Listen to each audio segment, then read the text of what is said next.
ఈరోజు నాకు చూడాలని ఉందమ్మా. నాకు నొప్పి కలుగుతూ ఉంటే మీకు బాధ అనేది కలుగుతుందా లేదా అనేది.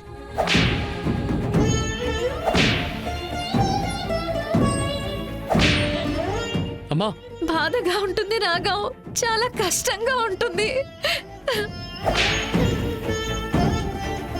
నిన్ను నువ్వు అలా కొట్టుకోకు, ప్లీజ్ ఆగు ఆగు రాఘవ్.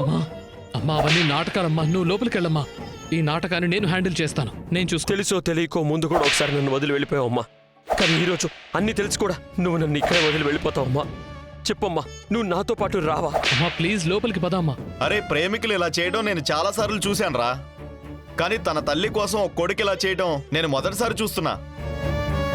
చెప్పమ్మా, నువ్వు నన్ను ఒంటరిగా వదిలేస్తావా?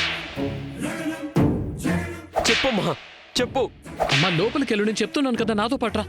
చెప్పమ్మా. వద్దు.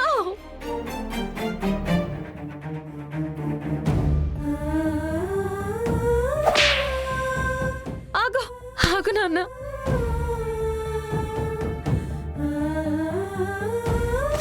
నేను నీతో పాటు వస్తాను, నేను నీతో పాటు వస్తాను.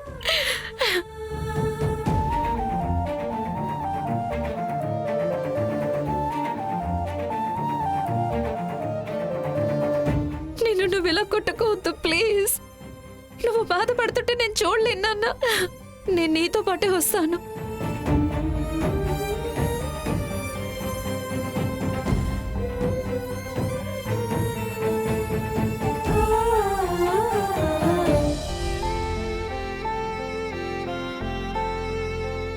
వద్దమ్మా. అమ్మా అమ్మ నువ్వేం చేస్తున్నావు? ఎవరైనా వచ్చేలా బ్లాక్మెయిల్ చేస్తే వాళ్ళ మాటలు నువ్వు నమ్మేస్తావా? ఈ మనిషి ఇన్నేళ్ల నుంచి అకారణంగా నిన్ను ద్వేషిస్తూనే వస్తున్నాడు. ఇప్పుడు హంతకురాలు అని కూడా అన్నాడు. ఈరోజు తన మాట నెగ్గించుకోవడానికి ఇక్కడికి వచ్చి నాటకాలు కూడా ఆడుతున్నాడు. అమ్మా తనని చూడండి, తన మానసిక స్థితి ఏం బాలేదు. నేను చెప్పేది వినమ్మా. ప్లీజ్ నాతో పాటు లోపలికి పద ప్లీజ్. అమ్మా నువ్వు ఈ విషయాన్ని ఏ విధంగా కావాలంటే ఆ విధంగా అర్థం చేసుకోవచ్చు.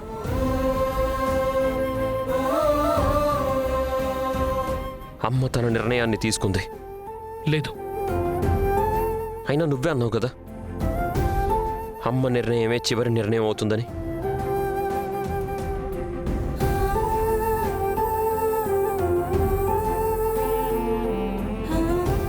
అమ్మా ప్లీజ్ నాతో పాటు లోపలికి రమ్మా. నువ్వు నాతో చెప్పావు కదా. రోహిత్, నేను చెప్పేది విను, నేను నీకు అర్థమయ్యేలా చెప్తాను. వద్దమ్మా. రోహిత్, నేను చెప్పేది విను వద్దు ప్లీజ్. నేను చెప్పేది విను. రోహిత్ రోహిత్ రోహిత్ రోహిత్ నేను చెప్పేది విను ప్లీజ్.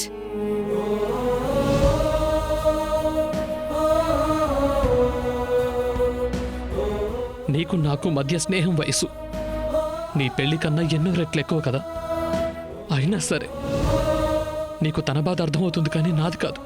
రోహిత్, ఇది స్నేహానికి సంబంధించింది కాదు, పెళ్లికి సంబంధించింది కాదు. నేను ఎవరి సైడు తీసుకోవటం లేదు కూడా. ఇది కొడుకుకు సంబంధించిన విషయం. తనకొక తల్లి ఉండి కూడా ఎన్నో ఏళ్ళు ఆవిడ ప్రేమ లేకుండా బ్రతికారాయన. తన మనసు తల్లి ప్రేమతో గారాబంతో నిండుండాల్సింది, కానీ అక్కడ ద్వేషం తప్ప ఇంకేమీ లేదు. ఈరోజు రాఘవ్కి కేవలం తల్లి మాత్రమే కాదు, నిజానికి ఆయనకి తెలిసొచ్చింది ఆయన ద్వేషం ఎంత అకారణమైందో అని. రోహిత్ రాఘవ్ చాలా పెద్ద బిజినెస్ స్థాపించారు, బంధాలు కలుపుకున్నారు. కానీ నాకు తెలుసు ఆయన మనసు ఎప్పుడూ సంతోషం లేక ఖాళీగా ఉంది. కానీ ఈరోజు ఆయనకి ఫైనలీ ఆ వ్యక్తి దొరికారు. ఆయనకు ఆ సంతోషం ఇవ్వగలిగే ఆవిడ కోసమే జీవితాంతం తప్పించిపోయారు. పైగా నీకు తెలుసు కదా, తల్లి లేని లోటుని వేరే ఏ బంధం తీర్చలేదు అని. ఈరోజు నర్మదా ఆంటీ రాఘవ్తో తనతో రావడానికి సరే అనగానే ఆయన కళ్ళలో ఉన్న సంతోషాన్ని చూశాను. అది నేను ఇంతకుముందు ఎప్పుడూ చూడలేదు. మరి నువ్వే చెప్పు, ఒక కొడుకు ఆ సంతోషాన్ని పొందటానికి ఎందుకు ఫైట్ చేయకూడదు?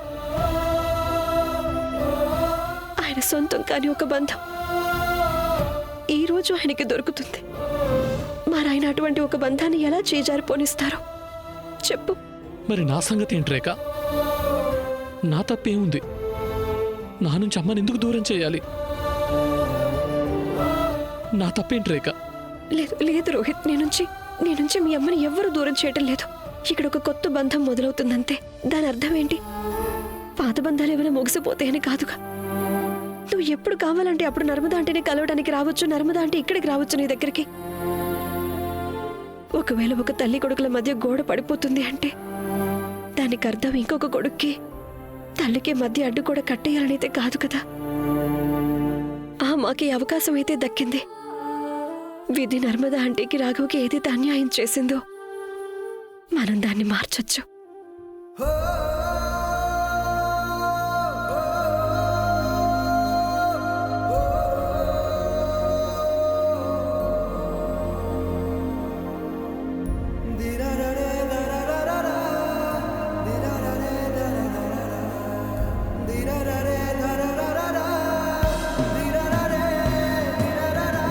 ఇదేం నాకంత ఈజీ కాదు రోహిత్. కానీ ఈ రోజు నేను రాఘవ్ని ఎంచుకోవడం చాలా అవసరం.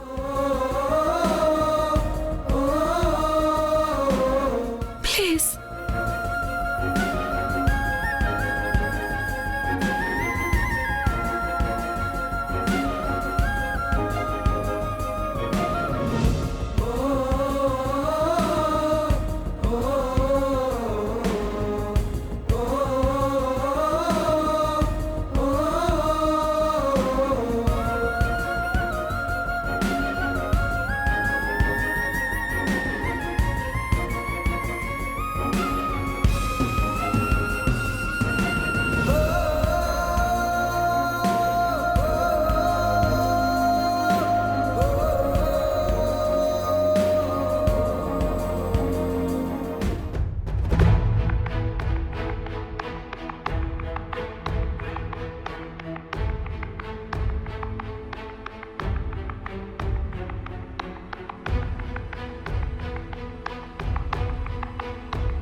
ఏమైంది స్మిత?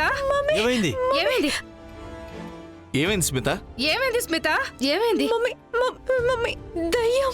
స్మిత, నువ్వు డే టైంలో ఏమైనా తక్కువ నాటకాలు ఆడుతున్నావా? ఇప్పుడు నైట్ షిఫ్ట్ కూడా మొదలు పెట్టేశావు. ఇదేం డ్రామా కాదు, ఓకే?